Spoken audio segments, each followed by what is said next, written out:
With the current economic state in South Africa, it's quite evident that South Africa can no longer sustain the cost of heavy trucks on public roads for much longer.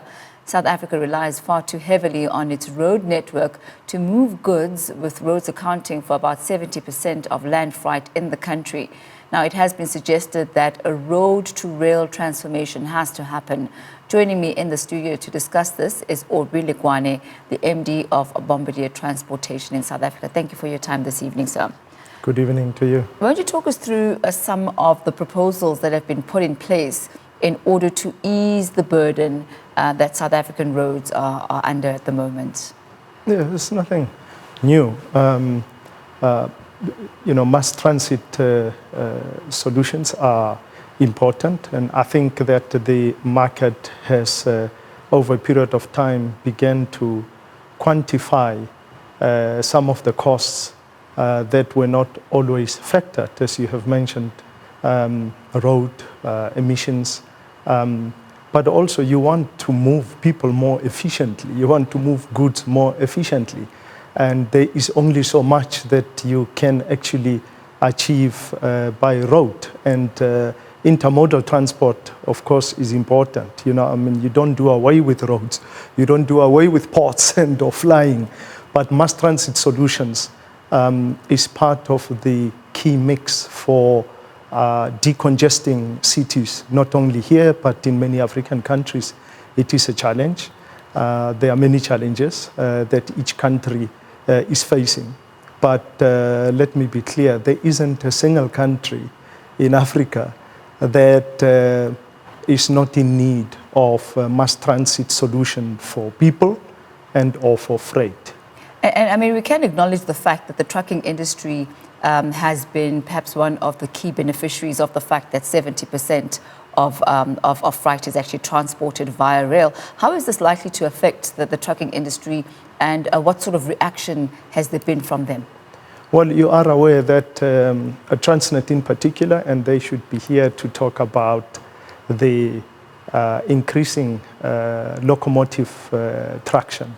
The reason a lot of freight has moved to the road is because locomotives were not there safely, reliably, and over a period of time, business communities have migrated to the road. I mean, even our communities, have migrated to be close proximity to our roads because they see roads as being one of the important functional areas. When you look at the big cities in the world, efficient ways to move people and freight, we live closer to train stations. So I think that is a consequence of many years of underinvestment in railways infrastructure, which is changing and must be encouraged. We must be able to know the progress that is being made, because business is not going to press a button and begin an overnight migration to rail, which is what must happen. And as you said, there's been an underinvestment specifically in rail. How capacitated are we to move from road to rail, and what type of a transition period do you envisage us having to undergo in order to make this viable? It is happening. I think it needs to grow, and it has a potential to grow. Transnet already has increased and is increasing in a sustainable way the number of tractive effort onto the railways. And I think it is done also in a way that benefits local industry. Bombardier is very proud to be building world-class locomotives in South Africa, with a core of over 70 local companies, over 200 companies in our supply chain in South Africa.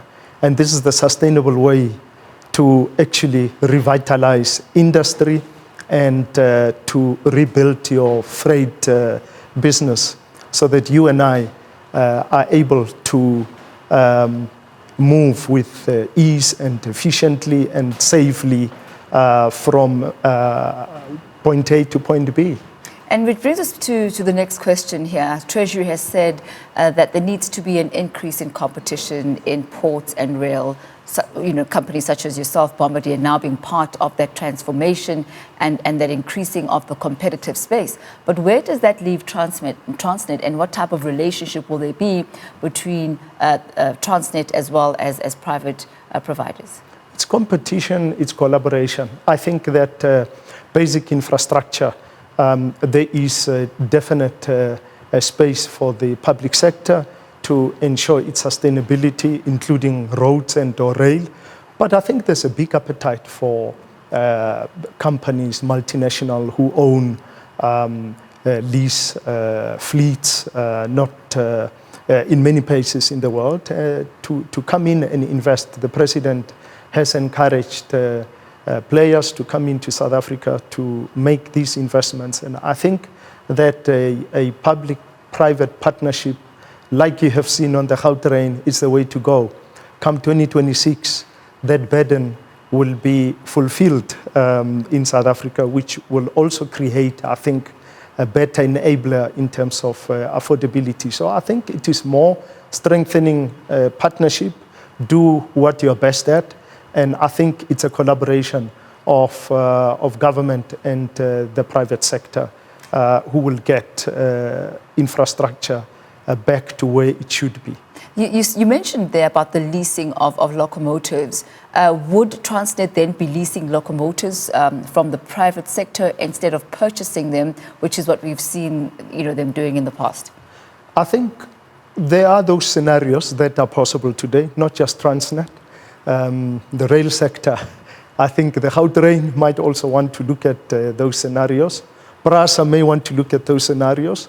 And I'm guessing, that it should be possible to actually get private sectors to actually agree to actually introduce their products to service particular corridors. If you arrive at King Shaka Airport, it is plausible that you should have a monorail that will connect the key cities, including Moses Mabhida Station, a stadium into to the city.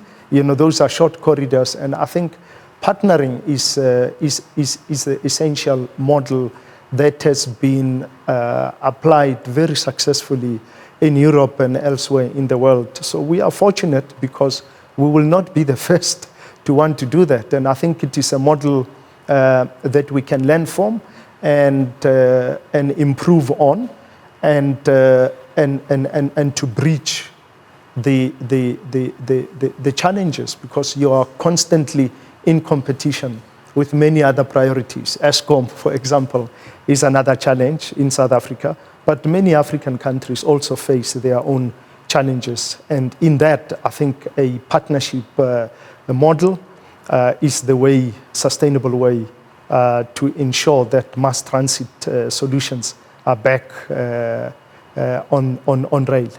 Well, one of the priorities that President Cyril Ramaphosa has highlighted is wanting to reduce the cost of doing business. Won't you tell us how this migration onto rail ports from the roads will actually help achieve that? As I said earlier, the cost of moving heavy freight on the road, now we can calculate what it cost us. All the potholes that must be repaired all the time. But there are other factors, accidents, frustration, that people have to actually face up to. The time duration that it takes to simply move heavy haul on the road, which you can do more efficiently on rail. And South Africa is already doing that. Our coal to Richards Bay, it is already on rail, and it's the most efficient way to do so. The iron ore link are some of the key sort of corridors that are in place and are really world class. Manganese lines into the Eastern Cape, is another example. I think what we have lost is the general freight, which has moved to the road, and I think that we have to prove that we have introduced efficient and sustainable solution to attract the private sector to move back to rail. It will be a lot cheaper because of economies of scale that are made possible by freight transportation. I wonder if there is a target in mind. Is there a percentage quota of freight and also, commuters between the roads and the rails? For example, at the moment it's 70% on the road. Of heavy haul. Are you looking at a 50-50 percentage split, or what is the quota that you had in mind? The 70% I think that you're talking about is just the amount of heavy haul that is on the road that should be on rail. And it is it should be on rail, or it should be split between road and rail? No, it should. It's that amount, 70% of heavy haul that should be on the rail is actually on the road as we speak today. And that is obviously unhealthy, and it has a lot of costs. And it's not efficient. And if South Africa wants to reduce the cost of doing business, if you move it to all that heavy haul, you move it, our cars, car parts, we can talk about the components that are actually moved on the road. Some of my locomotive components leave Gauteng to Durban. Heavy haul on the road. So what would be the ideal? 30% on the road and 70% on the rail? I think 70% of most of what you and I see on the road should go to the railways. All right, and that is the scale, and we'll leave it at that for this evening. But thank you very much for a really interesting conversation as this migration happens. Thank you. Thank you. That's Aubrey Lekwane, the MD of Bombardier Transportation South Africa.